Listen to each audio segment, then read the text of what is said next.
আসসালামু আলাইকুম ওয়া রাহমাতুল্লাহি ওয়া বারাকাতুহু ওয়া মাগফিরাহ। দেশ এবং প্রবাসের দূরে এবং কাছের যেখান থেকে আমার এই ভিডিওটি দেখতেছেন, সকলের প্রতি রইল আন্তরিক অভিনন্দন ও শুভেচ্ছা। আমরা ইতিমধ্যে আমি দেখতে পেলাম কিছুক্ষণ আগেই যে নুরা পাগলাকে যে কওমি আলেমের নির্দেশে কবর থেকে উঠানো হয়েছিল, তার লাশকে আগুনে পুড়ে ছাই করেছিল।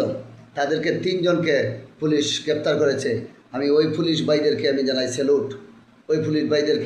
স্যালুট, প্রশাসনকে জানাই স্যালুট।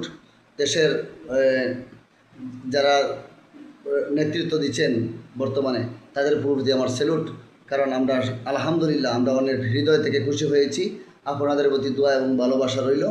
অবশেষে নুরা পাগলার লাশ কবর থেকে তোলার নির্দেশ যে আলেমরা দিয়েছিল, কওমি জঙ্গিরা, তাদেরকে পুলিশ গ্রেপ্তার করে আইনের আওতায়